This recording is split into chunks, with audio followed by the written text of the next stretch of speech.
Alright, partner. Keep on rolling, baby. You know what time it is. Bienvenue tout le monde sur Watch Mojo Français, c'est Matt et aujourd'hui nous allons parler d'autres groupes dont l'art et l'héritage ont été négativement affectés par des controverses autour d'un seul membre.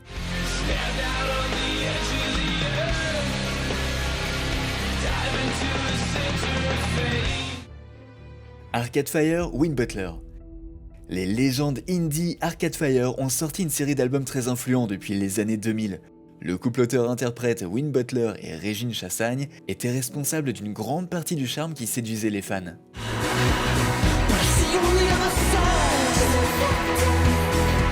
Cependant, en 2022, 5 femmes ont accusé Butler d'inconduite par le biais d'agressions qui auraient eu lieu après un premier contact via les réseaux sociaux. Il est devenu clair que tout n'allait pas bien au sein du groupe.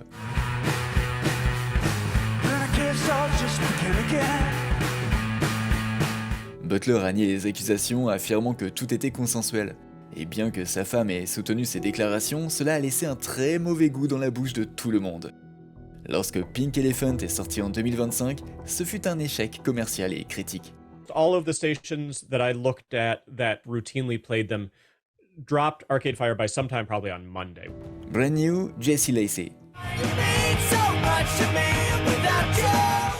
Les rockers emo Brand New ont sorti certaines des œuvres les plus populaires et acclamées de leur époque. Malgré le succès musical en 2017, le groupe s'est séparé après qu'un certain nombre d'allégations aient été révélées contre le chanteur Jessie Lacey, en lien avec des filles mineures. Lacey a publié une déclaration admettant qu'il souffrait de vices, mais n'a fait aucune référence à l'âge des filles. En 2025, lorsque Brand New a tenté un retour, une autre femme de la moitié de l'âge de Lacey a remis une fois de plus les activités du frontman sous les projecteurs. De nos jours, il est difficile de penser à Brand New sans que tout cela ne revienne à l'esprit. Noir Désir, Bertrand Cantat.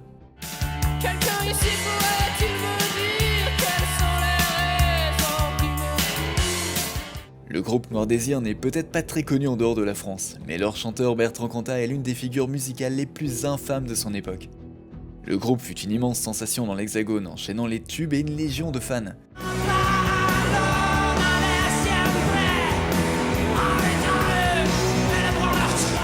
Mais en 2003, Cantat a été pris d'une rage de jalousie et a violemment battu sa compagne de l'époque, l'actrice Marie Trintignant.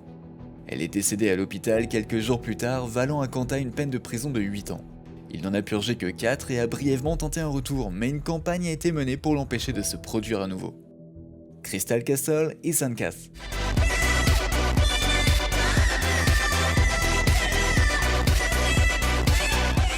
Le duo canadien Synthpop Crystal Castles a connu une série d'albums à succès à la fin des années 2000 et dans les années 2010, avant qu'Alice Glass n'annonce son départ du groupe en 2014.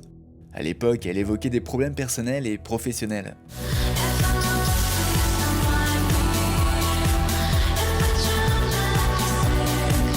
Mais 3 ans plus tard, elle a révélé que son partenaire créatif Ethan Cass n'était rien de moins qu'un pervers contrôlant et abusif qu'il avait maltraité de nombreuses manières.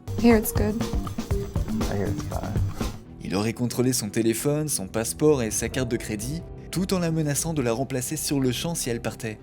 Il n'a pas fallu longtemps pour que plusieurs autres femmes se manifestent, accusant Cass de s'être intéressée à elle alors qu'elles étaient adolescentes. Limp Bizkit, Fred Durst. Aucun groupe ne résume la scène new metal des années 90 et 2000 comme Limp Bizkit et son leader Fred Durst. Bien que le groupe soit composé de musiciens solides, quand il monte sur scène, c'est clairement le spectacle de Fred Durst.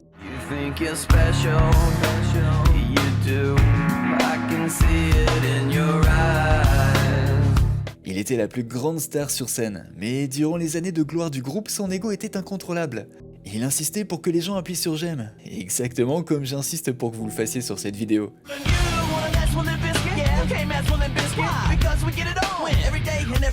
Durst a commercialisé le groupe en jouant sur son caractère antipathique.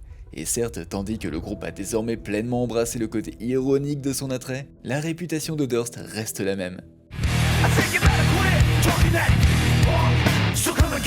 The Smiths, Morrissey.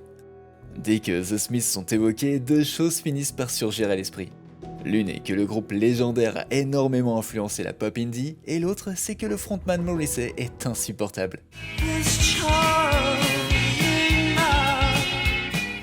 Il a toujours été un personnage narcissique, lançant des déclarations outrancières dans les médias.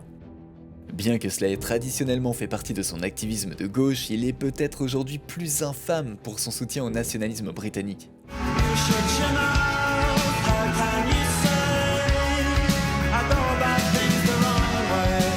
Morrissey est une machine à controverse, si bien que même si The Smiths se sont séparés en 1987, leur héritage est toujours terni par les frasques récentes du frontman. Stop watching the news, because the news contrives to frighten you.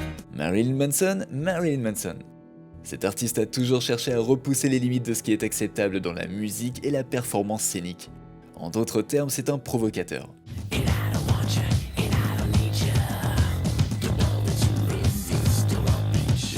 Le chanteur protagoniste semblait ouvertement se complaire dans la controverse, mais lorsqu'une douzaine de femmes ont accusé Manson d'agression, l'opinion publique a commencé à changer.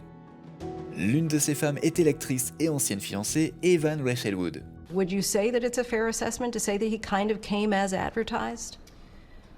No, I mean, I don't think the world would have put him on such a pedestal. Finalement, Manson a dû faire face à une série d'allégations comprenant agression, violence domestique, intimidation et même antisémitisme. Au final, aucune inculpation formelle n'a été retenue, mais sa réputation ne s'est jamais complètement rétablie.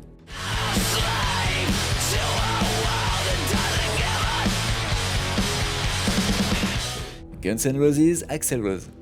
On ne peut nier que Guns N' Roses sont des légendes du hard rock et du heavy metal. Mais le fait demeure que leur chanteur Axl Rose peut être difficile à fréquenter. C'est une diva légendaire qui se présente souvent incroyablement en retard au concert. Mais il a aussi multiplié les querelles et écrit des paroles assez problématiques.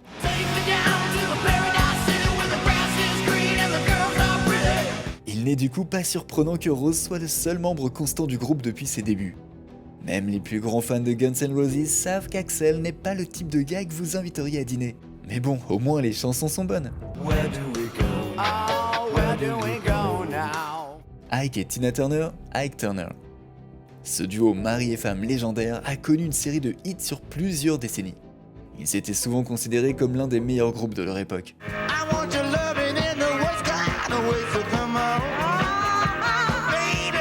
Mais en coulisses, Tina subissait de graves violences émotionnelles et physiques de la part d'Ike.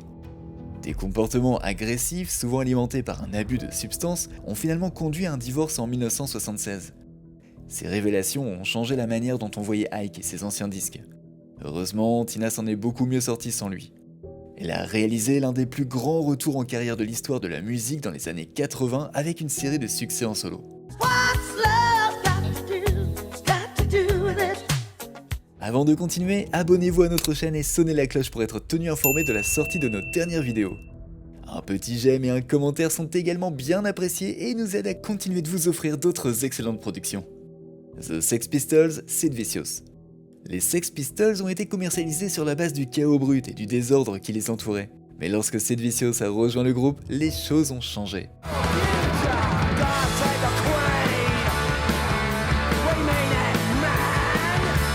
Certes, le bassiste était perçu comme un pionnier du punk qui a contribué à populariser le genre. Mais lorsque le groupe s'est dissous et que sa relation avec sa petite amie Nancy Spungen est devenue incontrôlable, les choses ont pris une tournure très sombre. L'usage de drogue et les accès de violence de Vicious et Spungen ont finalement conduit Vicious à poignarder Nancy mortellement. Sid claimed to have no idea whether he killed Nancy or not. Personne ne sait vraiment ce qui s'est passé cette nuit-là, mais Vicious mourra d'une overdose 4 mois plus tard. Depuis, écouter les Sex Pistols est presque impossible sans penser à ce tragique épisode.